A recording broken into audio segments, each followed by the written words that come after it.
Welcome back to the Green Beans Go channel. It is your host, me. This is our last official NFL rankings video for 2024, definitely for 2024, and even for this season.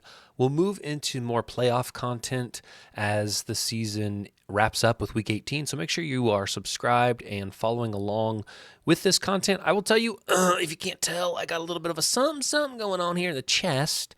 I had to leave my family Christmas early this weekend because I wasn't feeling well and just starting to kind of get over it.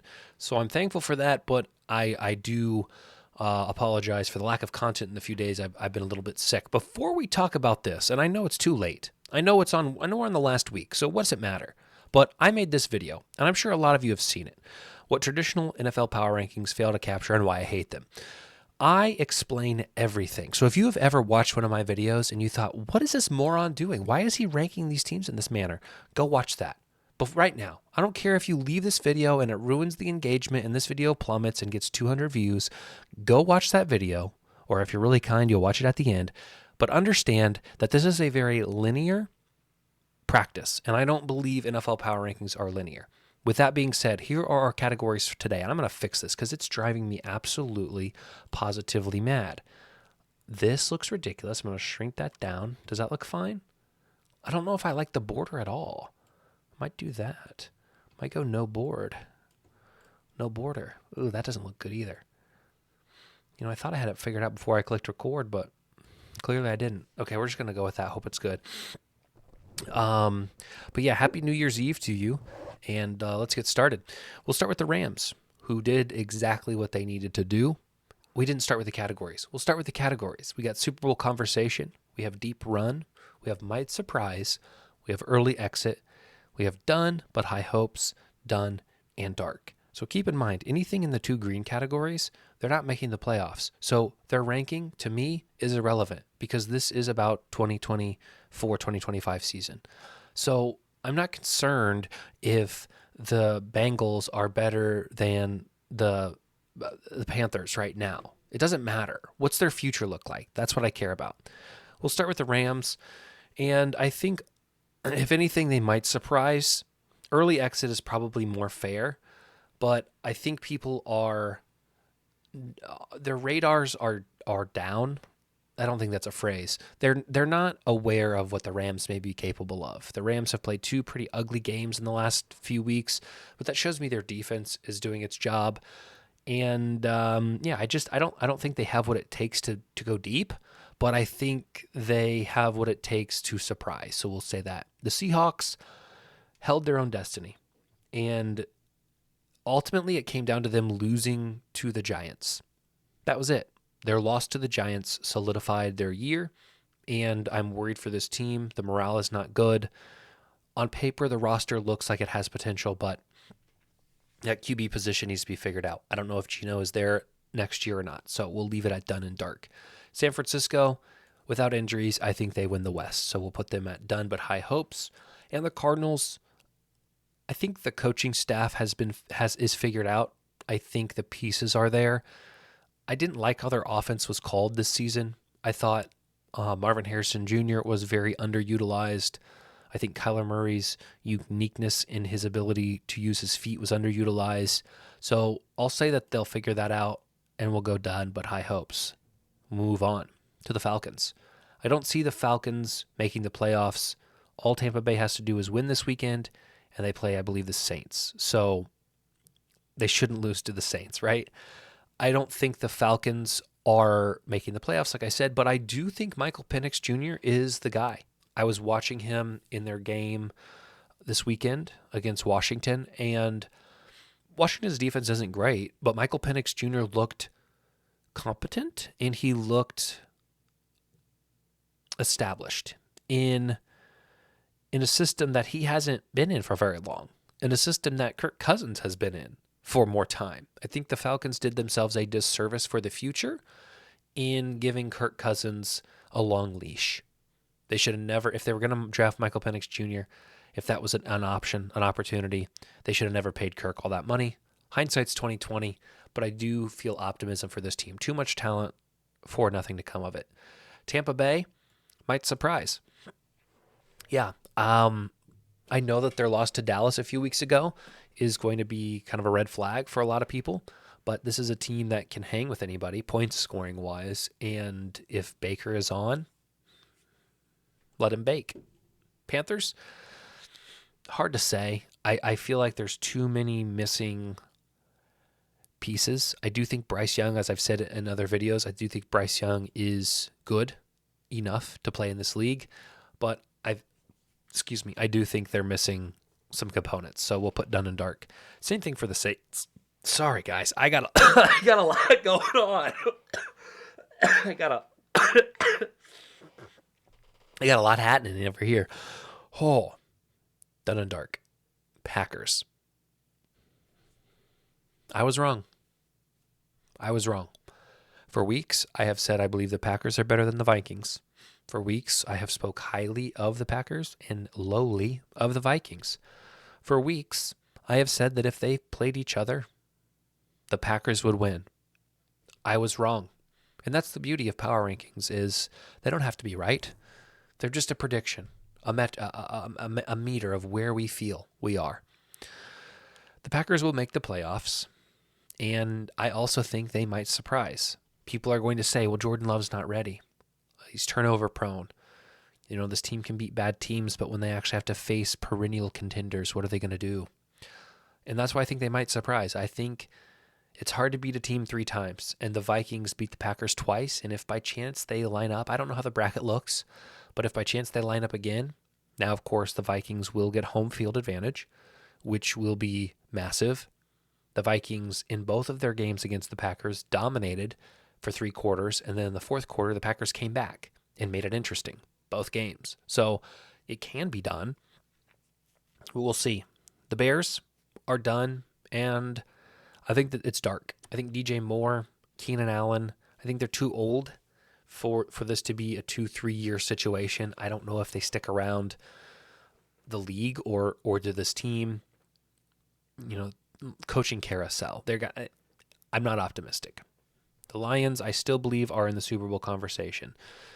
Their defensive injuries are massive. The 49ers did anything they wanted to them last night. The Bills we saw a few weeks ago, same way. But the Lions' offense is so good that their defense doesn't have to be great.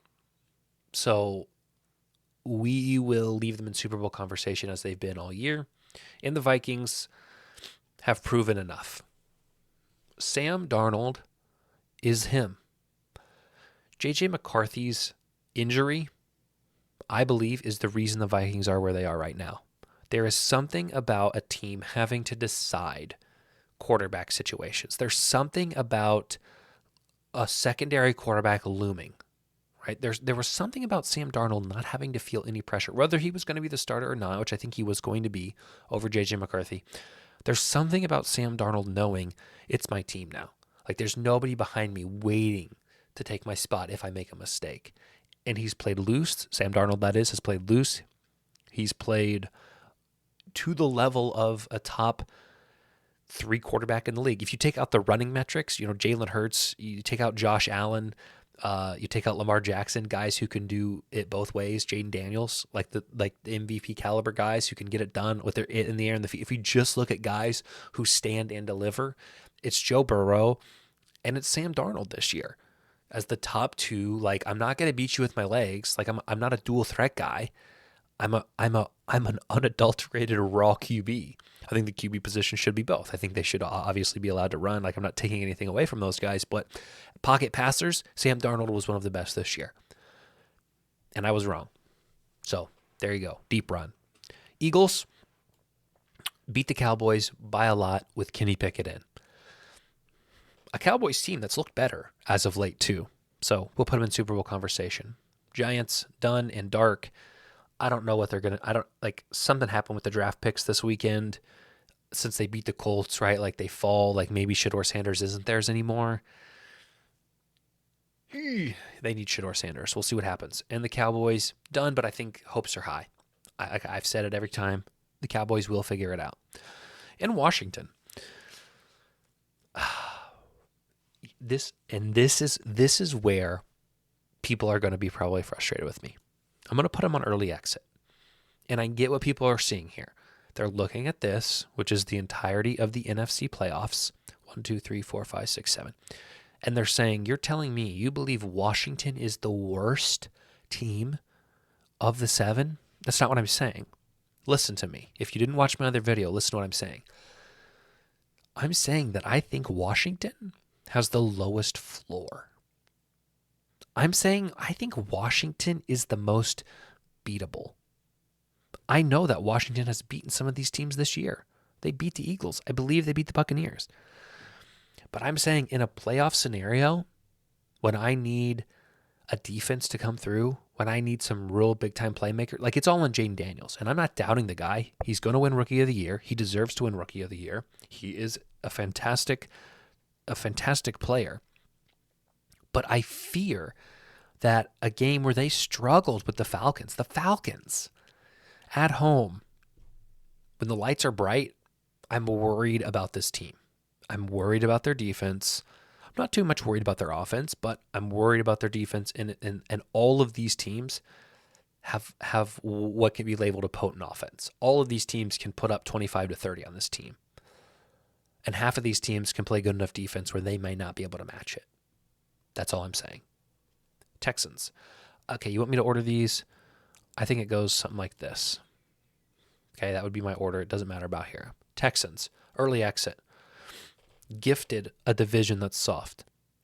But you can't score 2 points against the Baltimore Ravens at home and expect me to believe in you anymore. Something's not right. Sorry. Something's got to fix. Colts, done and dark. Go read Pat McAfee's tweet. You'll see all you need to see. Titans, done and dark. I don't think they have enough around. Jaguars, done, hopes high. A lot of talent. I think they'll figure it out.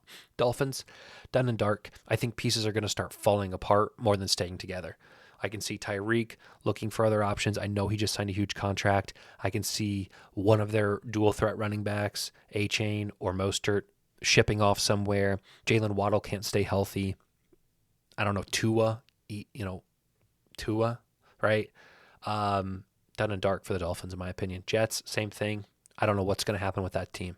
Bills, my Super Bowl pick. I'd slide them to the front. I think the Bills are going to win the Super Bowl. Nothing else needs to be said.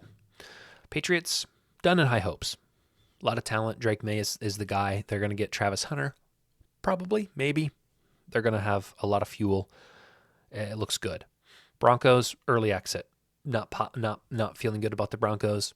Haven't been since week 8. Been one of their most outspoken critics. And while I was wrong with the Vikings, I think I have been correct with the Broncos. I don't see them winning a playoff game. Chiefs, deep run because they're the Chiefs.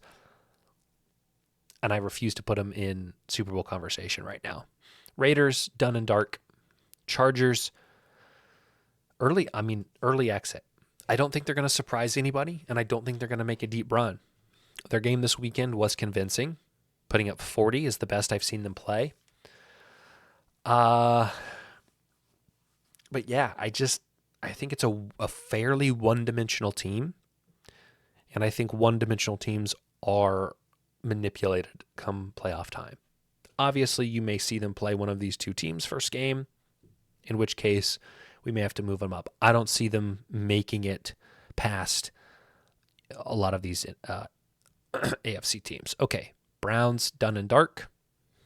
Bengals, done with high hopes. This could be a team that wins it all next year. That doesn't make the playoffs this year. Very unlucky in terms of how games played out in the first 8 weeks of the year. I think the Bengals are better than these 3 teams, and these 3 teams will make the playoffs over the Bengals. The Bengals can make the playoffs. The Dolphins have to lose to the Jets. The Bengals have to beat the Steelers, and the Chiefs have to beat the Broncos. And the Broncos are trying to win, and the Dolphins are trying to win. So it's just not going to happen. So it's possible. I don't see it happening. Ravens, Super Bowl conversation, and Steelers, early exit. Okay. So if I had to pick 4 teams, and I know that's generous, right? I'm picking, 33% of the playoffs. If I'm having to take two of each conference, these would be my picks right now for Super Bowl. And I realize that's chalky. I would slide. I don't know how to organize these teams. Maybe like this. I think the AFC is maybe stronger at the top, but the NFC is deeper. I'm fine with this. And this doesn't really concern me. I don't think we see a lot of good stuff from these teams. Okay, so that's what I have for you as a last final wrap up. I think I'm definitely going to make a playoff centric video, but I'm going to make a video about which of these teams overperformed, underperformed, exactly performed for this year. So we'll see when that comes out. We'll stay tuned for that. We're going to do a video about the updates for 2025, what I plan to do on this channel for 2025, and we're going to keep it rolling. So I love you all, and enjoy your ball drop, and we'll see you next year.